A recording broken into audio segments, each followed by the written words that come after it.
Hi, everybody. We're going to get started. Awesome. Before we introduce our speaker, we're going to hurry and make a couple announcements for the rest of the Wellness Week. Tonight right after this, we actually have Andy Proctor, and he's going to be an amazing speaker. So if you guys can, make sure to stick around for that. Later tonight, we have a Healthy Emotions Cap panel. Then right after, we're watching Inside Out. So that's going to be a blast too. Tell your friends, tell everybody. Then tomorrow night, we have our big event. We have the Silent Disco, and tell everybody about that. But also before that, we have the Wellness Expo, and that'll be super fun, super good resources and things to learn earlier that day. But now for our speaker, Brigitte Madrian is the Dean and Marriott Distinguished Professor in the Brigham Young University Marriott School of Business. She is also a research associate at the National Bureau of Economic Research and past director of the NBER Household Finance Working Group. Dr. Madrian's current research focuses on behavioral economics and household finance, with a particular focus on household saving and investment behavior. Her work in this area has impacted the designer of employer-sponsored saving plans in the U.S. and has influenced pension reform legislation both in the U.S. and abroad. She is a three-time recipient of the TIAA Paul A. Samuelson Award for scholarly research on lifelong financial security. And now we'll hear from our speaker.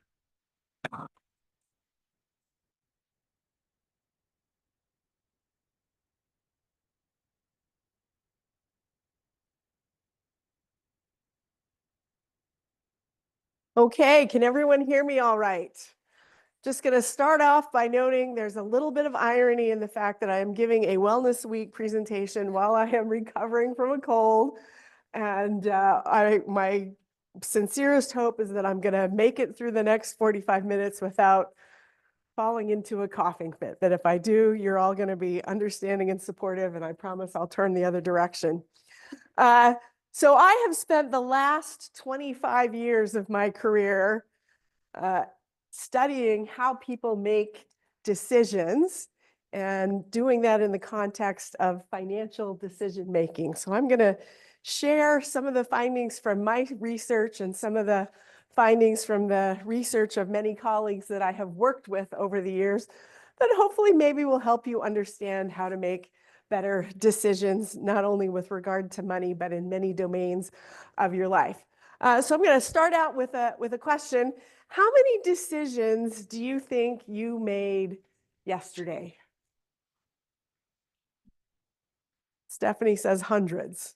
Anyone else want to dispute her over that assertion? I think that's probably right. I mean, I'm not here to tell you how many decisions you made yesterday, but if you think about all the decisions you made just before you left home this morning, when to get up, what to wear, what to eat, where to eat, what to do while you were eating, on and on and on.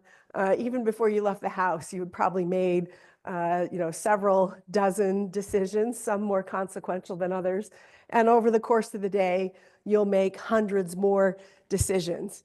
And so I think it's an interesting question to ask. Well, how do we go about making all of those decisions? We have the perspective in the gospel, our understanding of the plan of salvation. We all had our agency before we came to earth. Adam and Eve had their agency in the Garden of Eden. We've got our agency now.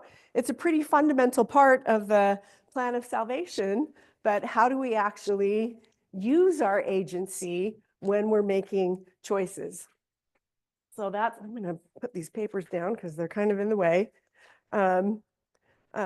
What do we know about how we choose, and how can we use that knowledge about how we choose to actually help us make better choices? Now, some people would like to aspire to being Mr. Spock when it comes to decision making. If we were going to think about how Mr. Spock makes choices, how would he approach a complicated decision? Say, whether to get a fixed or an adjustable rate mortgage, or whether to pay down his student loan debt early, something like that. First of all, he'd pull out an Excel spreadsheet. You wouldn't start any of this without an Excel spreadsheet. You'd get out your Excel spreadsheet, You define the factors that matter. What are the things that are important in this decision? You'd assign weights to the factors that matter. You'd assess how each of your choices are going to impact the things that matter to you. You'd calculate the best option. That's why you need the Excel spreadsheet. And then you would actually implement the option that you've chosen. This is how you all make decisions, right? This man in the black, you're like shaking your head. If only. Aspire to. If only, right? Okay. In practice, I think most of us probably make some decisions like this, but in practice, if you look at how people actually make decisions, many of us are more like Homer Simpson, okay? So the Homer Simpson approach to decision making is you use your gut instinct to choose what feels best, and then ex post, you use your brain to come up with a well-justified reason for why the decision you actually made was in fact the best decision after the fact. Does this resonate with some people in the room? Okay. So I come from a discipline of scholarship at the intersection between economics and psychology called choice architecture, which is the study that tries to understand how the environment, the choice context around the decisions we face impacts the choices that we actually make. So much in the same way as the architecture of a physical building, a hospital, a college campus, a military base, a shopping mall, much like the design of physical spaces impacts things like who we run into, who we have conversations with, what things we end up eating for lunch, stuff like that. The design of the environment in which we're making choices has an impact on the choices that we actually make. So let me give you an example from the physical environment first, because that's, I think, very intuitive for most people. And then we'll turn to the architecture of choices. So this is a subway station in Sweden, Stockholm, Sweden. And as is the case with many subway stations, this subway station is below ground. And this is a kind of a grainy picture, but you can see there's both an escalator that connects below ground with an above ground, and there's a staircase. And as is the case, when there's an escalator next to a staircase, most people take the escalator. Boy, you guys didn't even have to think about that, right? And so some people interested in encouraging people to take the stairs thought creatively, and they said, how can we get people to take the stairs? And so they had this brilliant idea, which was, let's turn the stairs into a set of piano keys that actually work. So when you step on the stairs, each stair will play a different note. They set this up in the middle of the night. So people got to the subway the next day to the piano key stairs, and people started taking the piano stairs. Now, Stephanie, my aspiration is to do this in the Tanner building. You can just, that'd be awesome. You can take that. Escalators though, so. There's no escalators, I know, but we have elevators and they're really crowded. True. So if we could get people to take the stairs, we'd be better off in many ways. I'm going to let you give that one to Robert. Yeah. And what they discovered was that the fraction of people taking the stairs went up by 66%. And it wasn't a tiny increase. It was a huge increase in the fraction of people taking the stairs just by a simple change to the physical environment, making, in this case, let's just say, making the stairs more fun. Mary Poppins was on to something in terms of the importance of fun and helping you do things that you otherwise wouldn't want to do. So let me give it another. So this is an example of choice architecture.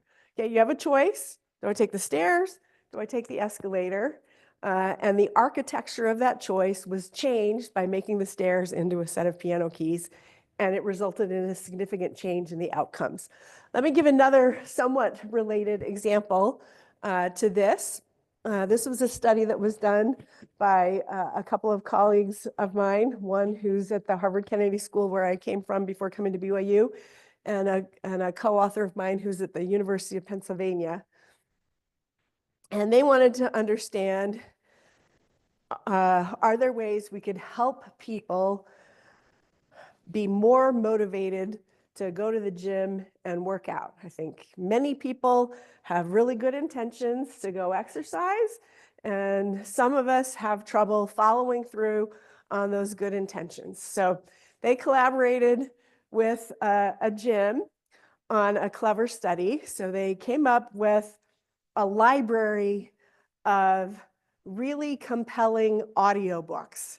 So page turners that, except I guess if you're listening, it's not a page turner, right?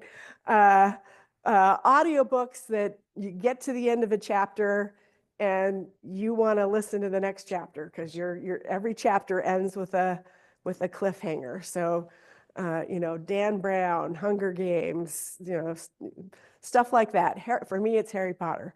So they have this library of really exciting audiobooks, and they took people who were signed up for the gym and they broke them up into two categories. So half of the people were told, as a benefit of your gym membership, we now have this audiobook library. You can check out a book and you can listen to it while you're exercising. You can take it home when you're done. This is just an added benefit to you. Okay, that's one half of the people. The other half of the gym members were told, we have this great new audiobook collection. You can only listen to these books when you're here at the gym exercising. When you're done exercising, you got to check the book back in. And if you want to listen to the next chapter, then you're going to have to come back tomorrow or come back next week before you can pick it up and listen to the next chapter. What do you think happened? Okay, the fraction of people who exercised regularly went way up for the group of people who could only listen to the audiobooks while they're there at the gym. So this was another element of choice architecture. Okay, so in this case, the choice architecture element is listening to the audiobooks, is that tied with being on the elliptical or the treadmill, or is it completely separate of that? And bundling this compelling entertainment with something that I have to have my arm twisted into doing, exercising, led people to do more exercising than having those two things unbundled. Now, a choice domain that we're all very, very familiar with is food. You've been eating every day for your entire life, hopefully multiple meals a day. You have a lot of experience with this. This is not a domain where anyone in the room is a novice. You have a lot of experience with this. And you might think, well, if you have a lot of experience with this, people will know how to get this right, okay? Well, is that true? So a group of colleagues of mine did a study a few years ago. In the literature, it's referred to as the sandwich experiment. Here's how the sandwich experiment worked. So a group of passerbys walking down the street were given the opportunity to fill out a survey. And in response to filling out the survey, the reward was they could get a free lunch from the sandwich shop that was right there. So that's what the subject participants thought. They thought, I'm filling out the survey and I'm getting a free sandwich and some chips for doing that. But what the researchers were really doing, they were trying to study how the design of the menu impacted which sandwiches people chose to order. So they had three different menus. Each menu had exactly the same things on the menu. The only thing that differed across these three menus were the order in which the sandwiches that you could choose from were selected. Okay, so there was you know, one menu that just had them in random order. And then there was another menu that had a featured menu at the top. You've all been to a restaurant where they have the featured menu at the top.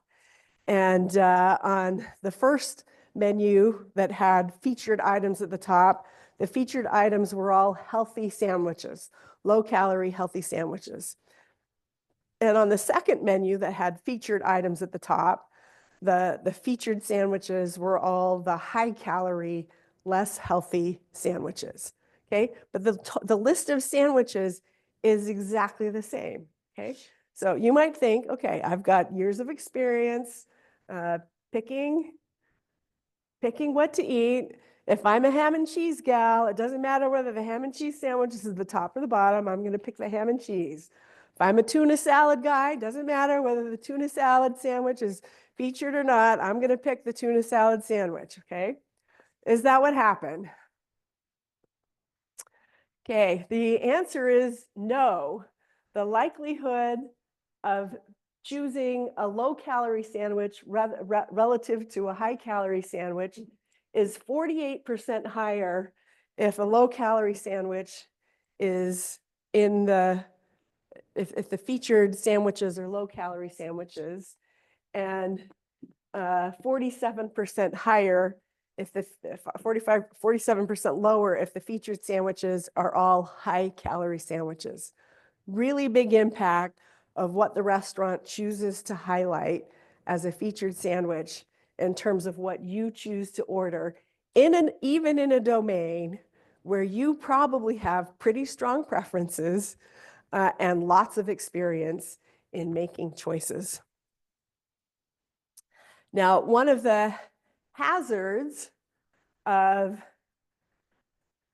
being a student of someone who does this type of research is that sometimes we do research on our students. So several years ago, before I came to BYU, I designed and then taught for a few years an executive education course on behavioral economics and public policy, which is my broad area of expertise. And we would bring in for these executive education classes about 70 people at a time for a week-long intensive course. So it would start at 8 o'clock in the morning, go to 5 o'clock at night, Monday through Friday. So we had people all day for 5 days.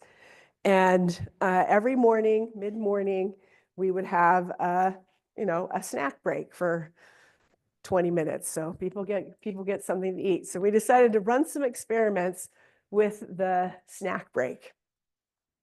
And I've repeated this several times, and it always works, okay? So on Monday and Tuesday, for the morning break, we would have 2 food items that our students could choose from. We would have fresh fruit, cut up fresh fruit, and then we'd have, you know, the little tiny cute mini cupcakes. So the food selection is exactly the same on Monday as it is on Tuesday. Okay, what we changed was how the food was presented. So on Monday, we put the fruit in great big bowls at the front of the table, and we put the mini cupcakes on little tiny plates behind the fruit. So instead of putting it up buffet style, just going down, if you wanted the cupcake, you would have to engage in the strenuous activity of leaning over the fruit to get the cupcake, okay? We had the same quantity of fruit and cupcakes, so if we got low on either fruit or cupcakes, the catering people would bring out additional fruit and additional cupcakes. So there was no issue of running out of either one of these things. So this is how it was set up on Monday. Monday, the fruit's in big bowls. You got to lean over the fruit if you want to get the cupcakes. Yeah, on Tuesday, so this is Monday before the break, before anyone's given access to the food. At the end of the break, you know, we went in, took a picture, how much food was left, calculated how much was eaten. What's interesting to me is people are picking out evidently all of all of the strawberries and the grapes. Okay. Okay, then we did the same thing on Tuesday. Same food choices. Okay, but on Tuesday, we put the cupcakes on big plates in front. We put the sliced up fruit, same fruit as the day before, in back. So now if you want the fruit, you got to lean over the cupcakes to get the fruit. And then we measured how much people ate. So here's what it looks like the end of the day on Tuesday after the break. Okay, what did we find Monday versus Tuesday? On Monday, when the fruit is in front in big bowls, people eat 44% more fruit. On Tuesday, when the cupcakes are in front of the fruit, people eat 78% more cupcakes. Okay, to me, this is a really compelling example of what choice architecture is. The choices are the same. It's fruit versus cupcakes. The choices are exactly the same, but the way they're presented is different, not hugely different, just a little bit different, but it has a huge impact on the decisions that people make about what to eat. Okay, my particular area of expertise is in financial decision making, particularly around saving for retirement.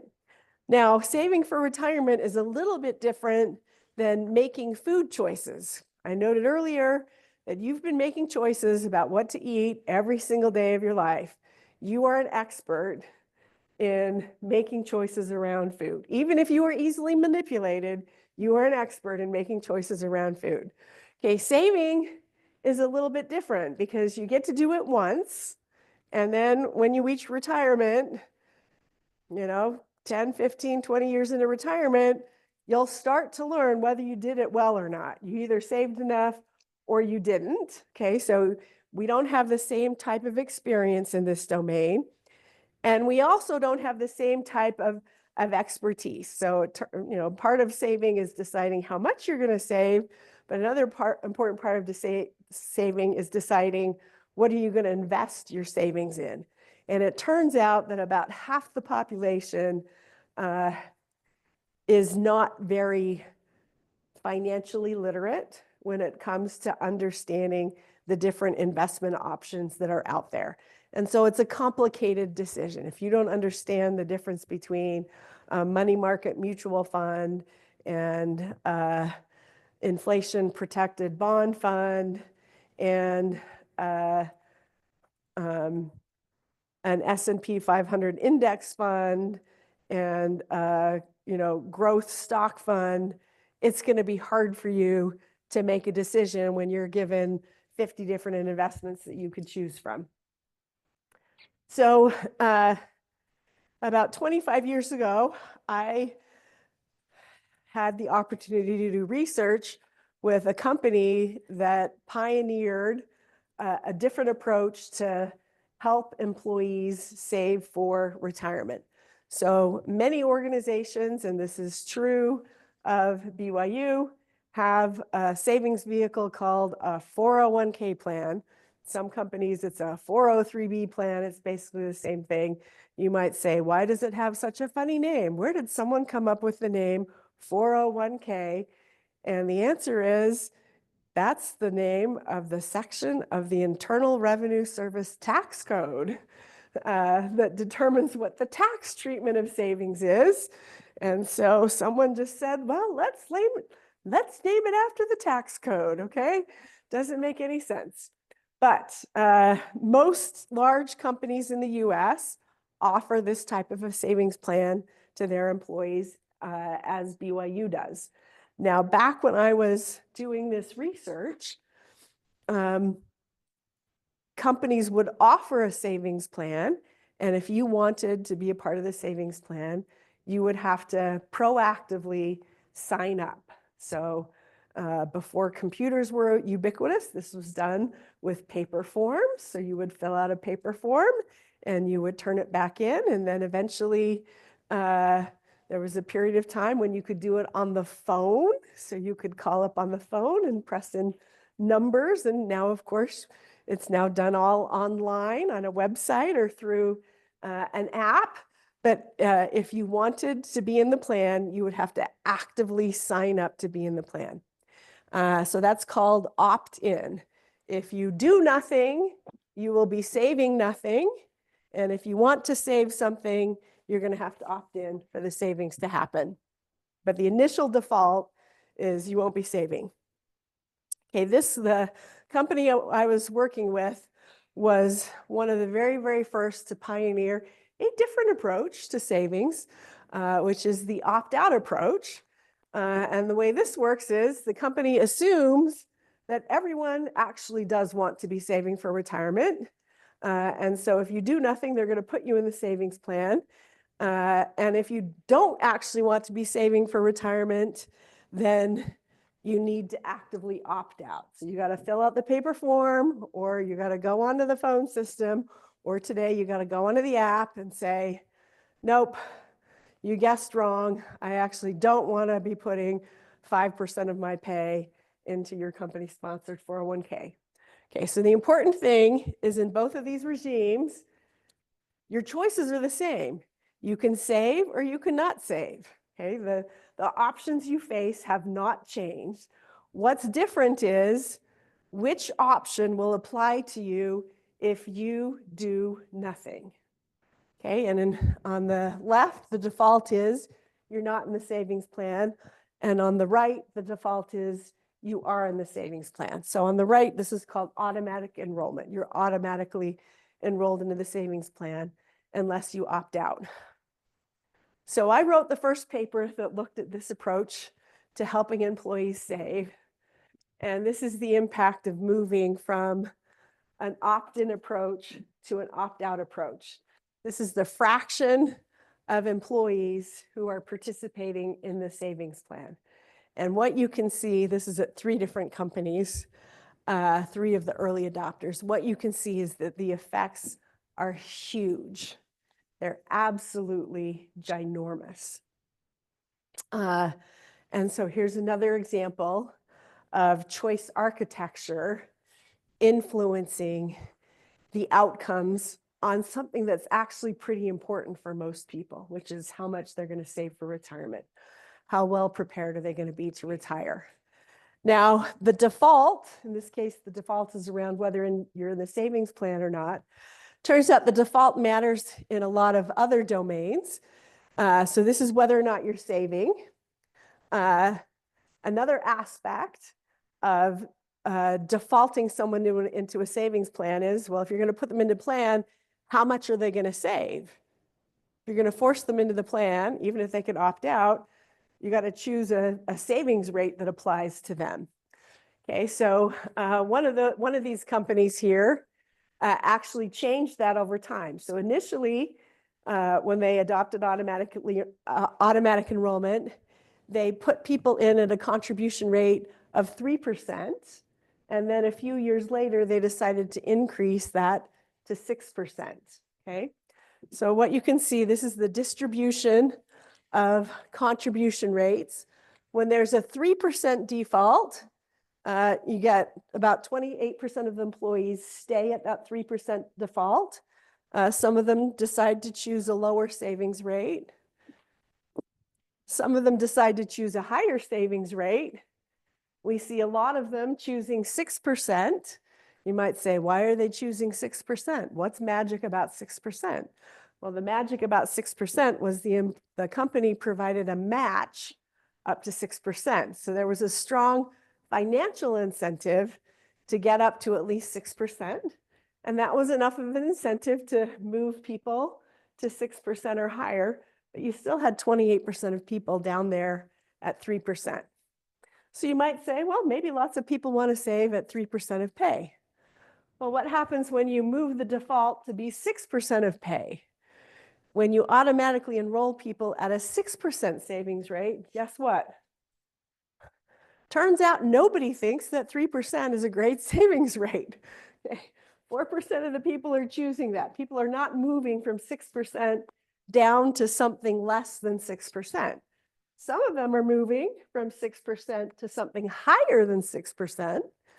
But now we get half of the people sticking with 6%. Okay, so choice architecture impacts not only whether you're saving, it also impacts how much you're saving for retirement. Okay, this also matters when it comes to whether or not you are quote unquote willing to be an organ donor in the event of your untimely death. Gotta take a drink here.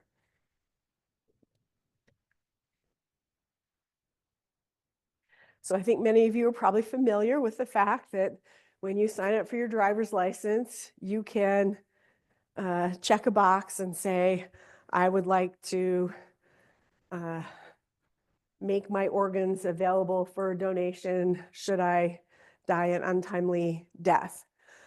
Turns out that a lot of people don't check that box. Okay, so the regime that we have in the US is an opt-in regime.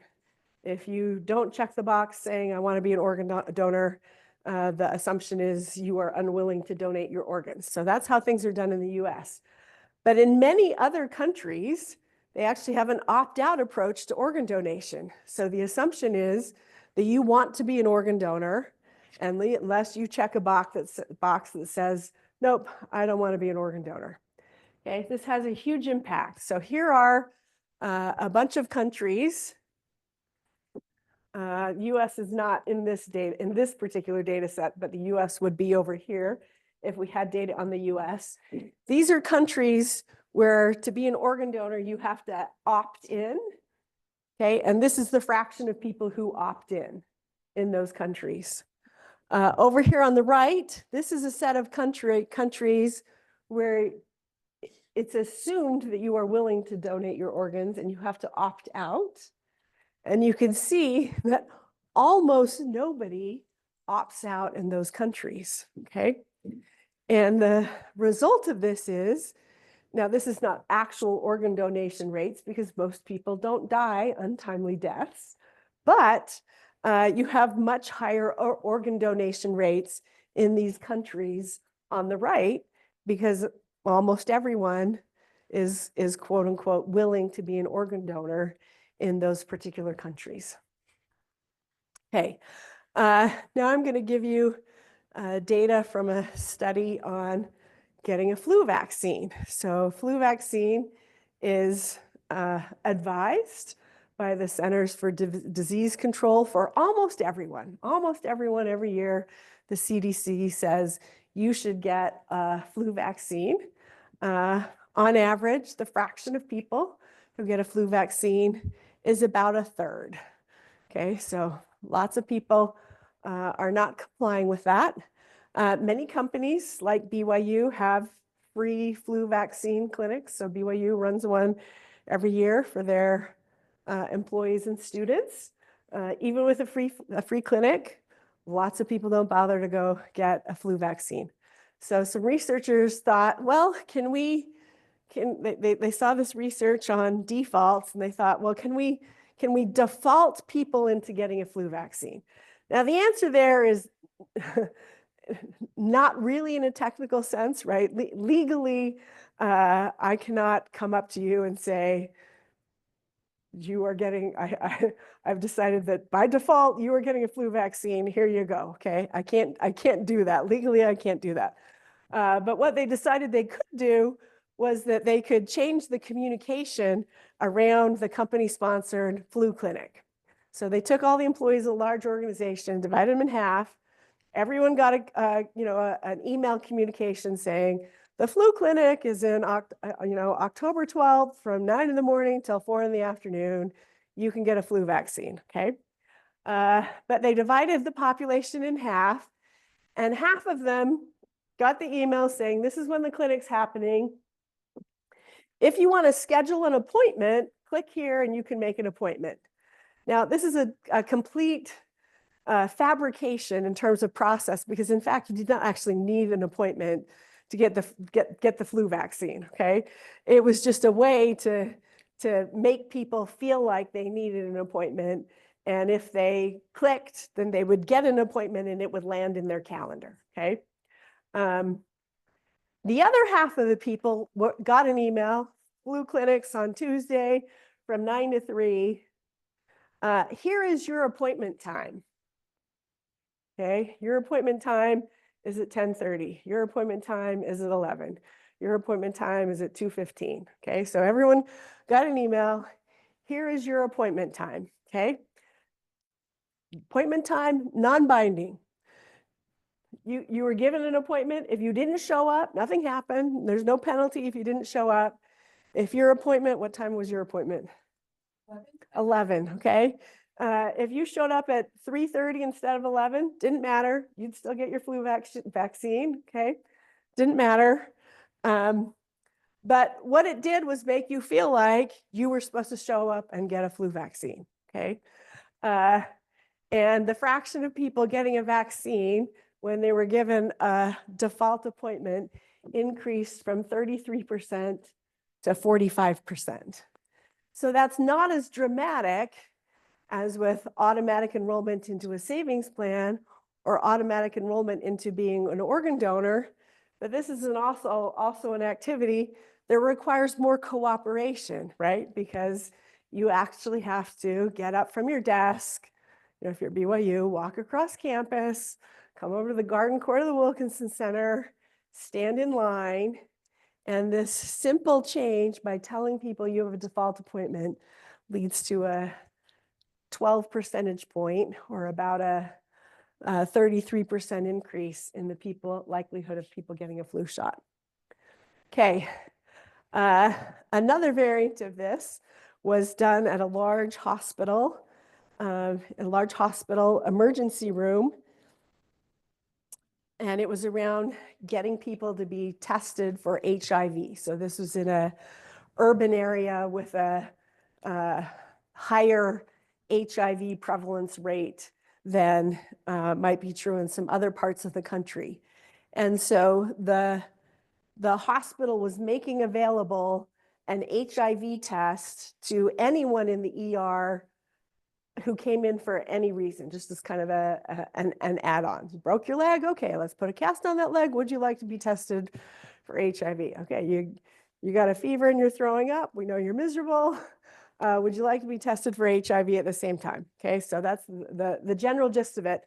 And what they changed was how the invitation was made.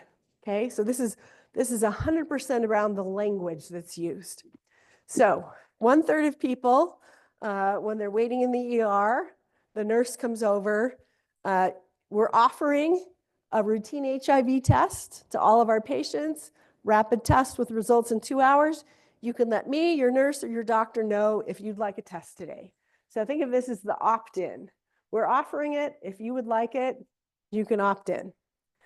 Second group of patients, here's the preamble. Would you like a test today?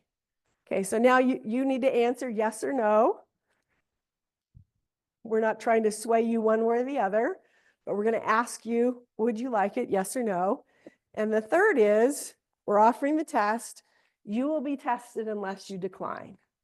Okay, this is the only difference across the three groups, is this sentence at the end. That's the difference in the likelihood that people actually get an HIV test. And you can see it's twice as high if you just say you'll be tested unless you decline, relative to let us know if you'd like a test. And then this kind of intermediate group in the middle, would you like a test? I would call that an active choice approach. We're trying to force you to make a decision, is somewhere in the middle. Okay. Another factor that impacts how we make decisions is whether the decisions are easy or complicated. So we've talked about saving as a complicated decision for many people. And one way to think about what automatic enrollment does is it takes a complicated decision and makes it a lot easier. It turns it from I got to evaluate these 50 different investment options to a yes or no choice, okay? But there are other ways you could think about making complicated decisions easier. So I want to give you a couple of other examples there. And I should actually frame this more generally. What you should think about is complexity as a lever that you can use to change the decisions that people make. And in some cases, you may want to make certain decisions more difficult to make. And in some cases, you want to make decisions less difficult to make. So in the former domain, you might be thinking, when would I ever want to make a decision more difficult to make? Well, for really consequential things like getting a divorce, maybe you'd like people not to make that decision. You don't want to make it so easy that they can just make it in the heat of the moment. You want to make sure it's hard enough that they're going to have a little bit of time to think about it. Or maybe the same thing with getting married. You can think of, I'm sure we could come up with a whole list of things, okay? I think something that many of you might be familiar with is getting financial aid, student financial aid to go to college. And that process historically was very, very cumbersome. So it used to be the case that the forms that you had to fill out to apply for financial aid in the US were as or more complicated than the forms for filing your taxes. Okay, many, many pages, asked for lots of information. So a few years ago, some of my colleagues decided to work with a tax preparation company because a lot of the information on the financial aid forms comes from your tax forms. And if someone came in to get their taxes done and they had a child who was a senior in high school, they would just say, hey, do you want us to help fill out your financial aid form while you're here? We got all the data. Here's the form. Do you want us to help fill it out? And they found that the fraction of people submitting those forms went up from 40% to 55% when they were offered free help to transfer the data from their tax form to the FAFSA form. But what's even more interesting is that the fraction of high school seniors that went on to attend college the next year went up from 27% to 34%. Okay, so if you think about attending college, that's one of the most consequential investment decisions that any young adult will make. And a pretty significant increase in the likelihood of going to college just by making it easier to fill out this complicated form. Okay, it's not going to surprise you if I tell you that I've looked at this in the context of retirement savings. And the answer is, if you help people sign up for the savings plan in an opt-in regime, you get big increases in savings plan enrollment. I'm not going to go through that in great detail in the interest of time. But speaking of time, I want to end with a couple of examples from the timing of choices. So the first one comes from physicians who can prescribe medication. And one of the medications that they can prescribe are antibiotics. Now, some of you may be aware that the public health community is very concerned about physicians overprescribing antibiotics, prescribing them when they're unlikely to have an impact because the health problem is not due to bacteria that's going to be responsive to an antibiotic. And if they're overprescribed, the concern is that that's going to lead to antibiotic resistant strains of bacteria that are harder to treat in the future. Okay, well, so physicians, they're well educated. They got MDs. They understand this. It's not that the doctors don't understand the science. What's the problem? Why are they overprescribing antibiotics? Well, it's because Stephanie's got a young baby. I know this for a fact. And if the baby's sick and is keeping Stephanie up at night, and Stephanie goes into the doctor and is insistent that the baby would benefit from an antibiotic, and Stephanie's harried from lack of sleep, at some point the doctor's just going to cave and say, I know this isn't going to work, but it's not going to hurt the baby. It may not help the baby, but it's not going to hurt the baby, and it's going to get Stephanie out of my office. I love the look on your face. Okay, so if you look at what's the likelihood that a physician prescribes an antibiotic to a patient where it's not indicated, this is the pattern over the course of the day. So the doctor comes in with really good intentions. I'm not going to give antibiotics to those kids that don't need them. And as time goes on, their resolve weakens. They go on a lunch break. Their energy is renewed. They come in, they do a little bit better. And by the end of the day, by 4 p.m., it's like we're handing out antibiotics like candy on Halloween, okay? So the time of day matters in terms of how you make choices. And you are more likely to make good choices if you're well rested, well fed, and don't have a lot of other pressures. We see the same thing if we look at judges who are making parole decisions for inmates. If you're the first inmate on the docket in the morning, you are much more likely to be put on parole.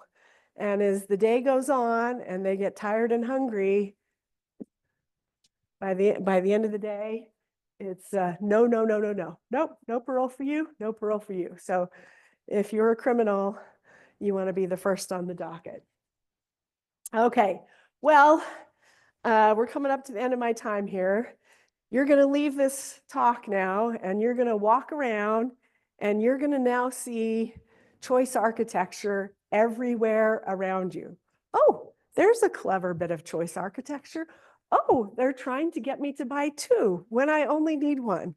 You're going to see it everywhere, which is, I'm going to love that if that happens. But I want you to take 3 lessons away from this. So the first is that you can actually architect the environment in which you and others make choices.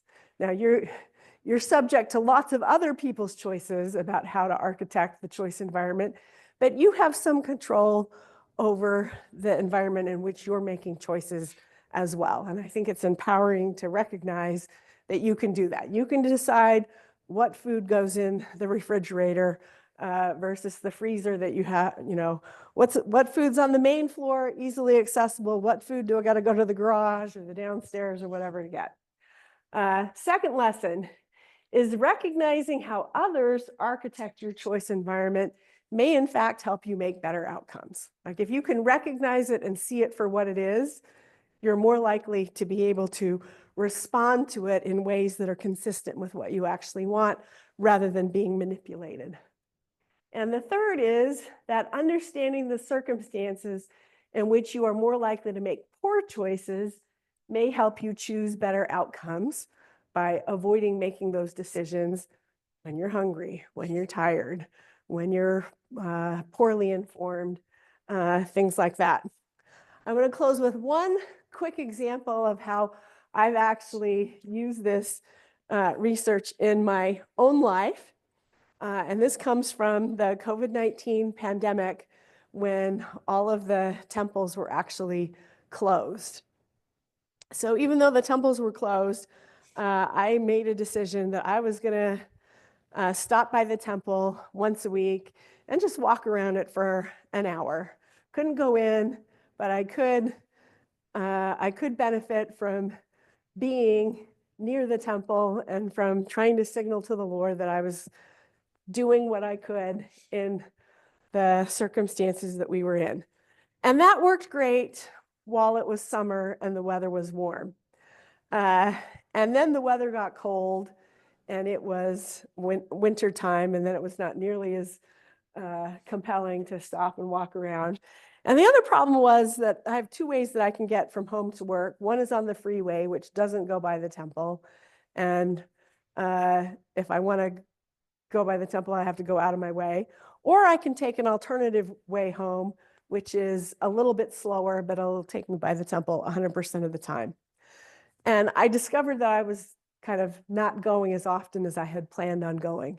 And so I did 2 things. First of all, I decided I was going to make my commute that I drove in on the freeway, which was faster, and I drove home on the slower route that would take me by the temple every single day. So at least every single day, I was facing the choice. I could choose, yes, I'm going to stop or not, but I was at least facing the choice. And then the second thing was I put a coat in the back seat of my car. So now it didn't matter what the weather was like. I had a coat in the back seat of my car, and even if it was cold, then I didn't have an excuse not to stop. And when I did those two things, I was able to actually stick to my commitment to stop by the temple at least once a week and walk around for an hour.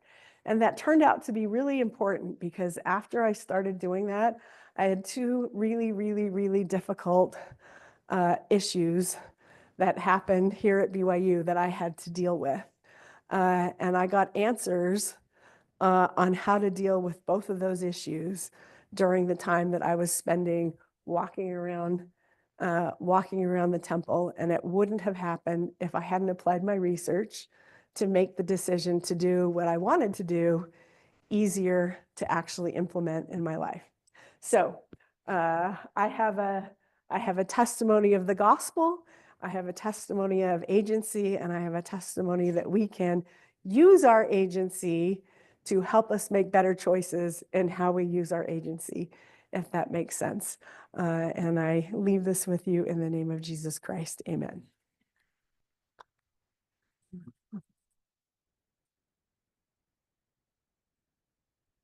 And I'm happy to stick around and answer questions if anyone has questions. Yeah.